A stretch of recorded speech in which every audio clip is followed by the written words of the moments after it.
자, 반갑습니다. 배종찬 교수의 맛있는 돈 이야기의 배종찬입니다. 자, 여러분 반갑습니다. 이 집 하나 장만하기 굉장히 힘들죠?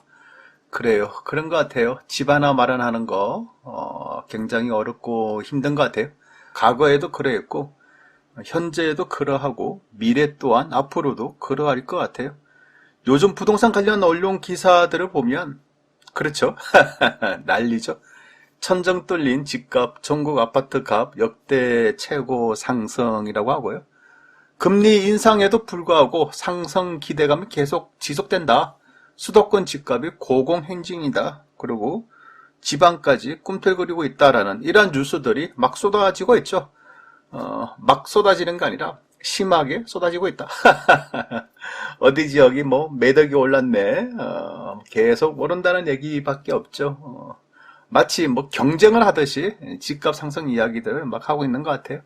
물론 이러한 집값을 또 잡기 위해서요. 연합뉴스에 의하면 집값 강풍에 홍남기, 이주열, 고성범 트로이카가 똘똘 뭉쳤다라는 이런 뉴스도 나오고 있죠.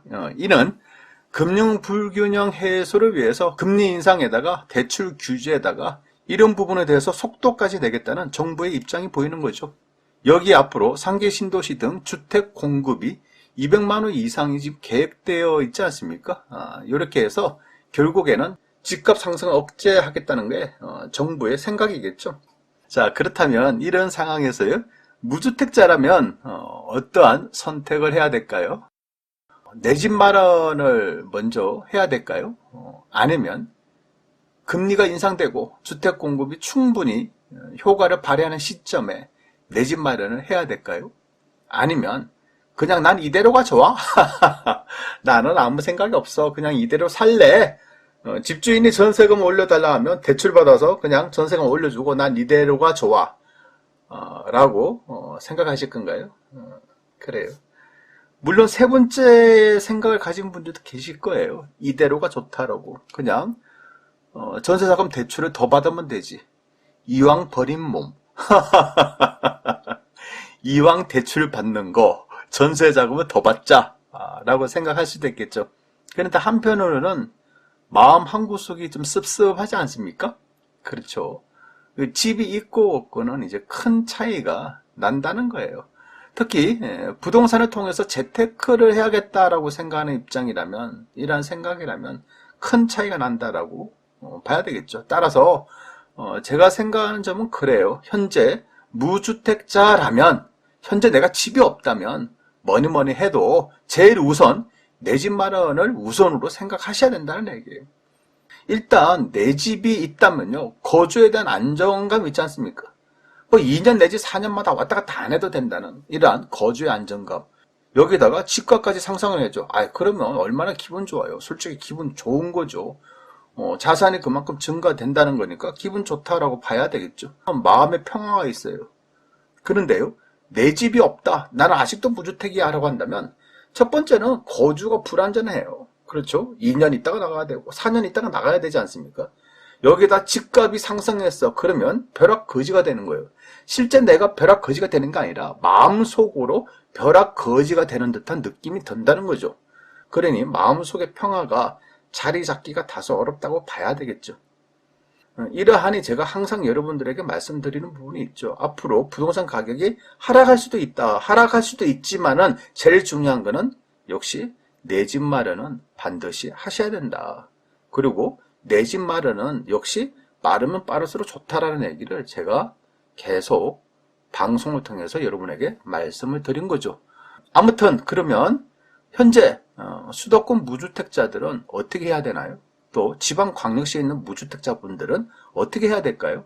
첫 번째는요, 뭐니 해도 분양가 상한제 되는 지역, 또 상기 신도시, 공공분양이 됐든 민간분양이 됐든 등등 무조건 청약을 받으셔야겠죠. 무주택자라면 이런 아파트 청약의 특징으로는 첫째, 가격이 저렴하다는 거예요. 가격이 저렴하니 남들보다 더 싸게 사는 거 아닙니까? 그러니 분양 당첨만 된다면 바로 매덕을 버는 거잖아요. 어떻게 보면 아파트 분양이 로또 분양이라고 하는 이유가 다 있다는 거예요. 그래서 청약 점수가 되면 가능하다면 무조건 청약 신청하셔야 된다는 얘기예요. 그런데요, 요즘 서울 지역 청약 당첨 점수를 보면 84점 만점에 57점이 어떻게 보면 커트라인이라는 거예요. 그래서 57점이 되기 위해서는 39세의 4인 가족 최고점이 돼야 된다는 얘기인데요. 어때요? 이러다 보니까 좀 빡세죠. 그렇다니까 좀 빡세잖아요. 4인 가족인데 지금 애를 하나밖에 안 낳았어. 그러면 3인 가족이잖아요. 이러하니 만약 이 정도 점수대가 안 된다면, 즉 40점대 미만이라면 특별 공급을 해가지고 신혼부부, 다자녀 가정. 그런데 나는 신혼부부가 아니야. 나는 아이가 한 명밖에 없어. 그럼 특별 공급도 어렵지 않겠습니까? 그렇다면 추천 방식으로 해서 생애 최초 특별 공급을 받으셔야 되겠죠. 그런데 아시다시피 말은 쉬워. 그렇죠? 경쟁률이 또 어마어마하지 않습니까? 말 그대로 그림의 떡일 수도 있다는 얘기예요. 그래요. 그래서 제가 보는 점은 그래요.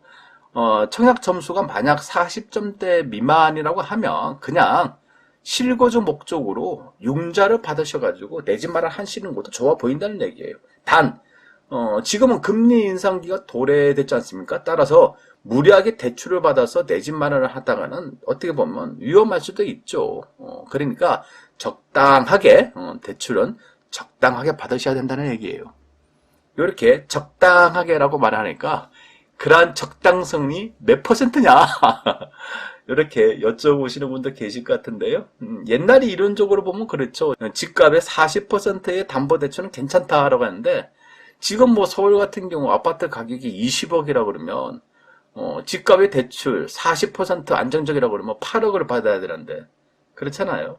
집값 대출 8억을 받았어. 8억의 원금과 이자를 변제해야 되는데 8억 대출 받고 어떻게 변제하시겠어요? 그래서 이것도 옛날 이론이다라고 말씀을 드릴 수 있을 것 같고요. 제가 보는 점은 그래요. 주택담보대출 적당성은 어떻게 되냐라고 한다면 자기가 받는 월급에다가 한 달, 매달 나가는 대출 이자가 원금을 갚아 나갈 수 있는 능력, 그 정도 능력이 되면 이러한 능력이 이제 적당선이다라고 말씀을 드릴 수가 있다는 얘기예요. 또 지금 당장은 아니고 내가 차후에 실거주의 목적이라면 그냥 전세를 끼고 사는 것도 하나의 방법이라고 봐야 되겠죠. 그런데요, 둘 다 좋아. 다 좋아. 무주택자가 실거주 목적으로 융자받아서 사는 거 하고 차후 실거주 목적으로 전세 끼고 사는 것도 다 좋아. 다 좋은데 중요한 거는 내가 현재 돈이 없다는 거야. 돈이 없어. 뭐를 하려고 해도 돈이 없다는 거, 이 부분이 문제죠. 그렇죠. 뭐 돈만 있으면 무엇이든 뭘 못하겠습니까? 돈만 있으면 다 할 수가 있겠죠. 그런데요, 그나마 몇 천만 원이 있어. 이런 분들이 있을 수 있겠죠. 그래서 몇 천만 원 있는 분들은 그냥 지방광역시라도 생각을 한번 해보시라는 얘기입니다. 매매 가격 2억 내지 3억대에 전세 가격도 2억 내지 3억이지 않습니까? 그러다 보면 실제 투자하는 금액은 몇 천만 원밖에 안 된다는 얘기예요. 이런 지역이 아직도 괜찮은 지역이 그나마 있다라는 거예요. 지역에 관심을 가진다면 여러분에게도 내 집 마련 플러스 시세 차익을 노릴 수 있는 이런 곳도 반드시 존재한다라고 말씀을 드릴 수가 있을 것 같아요. 그렇죠. 또 내 집 마련을 또 한다고 해서 또 조심할 부분이 있어요. 그것은 금리 인상이란 시기에 연끌을 한다, 비투를 한다, 무리하게 돈을 빌려서 투자를 한다. 이런 부분은 절대 저희 입장에서도 반대고요. 또한 1주택자에서 다주택자로 전환되는 거. 내가 현재 1가구 1주택이야. 그러면서 내가 다른 지역 아파트를 막 샀어.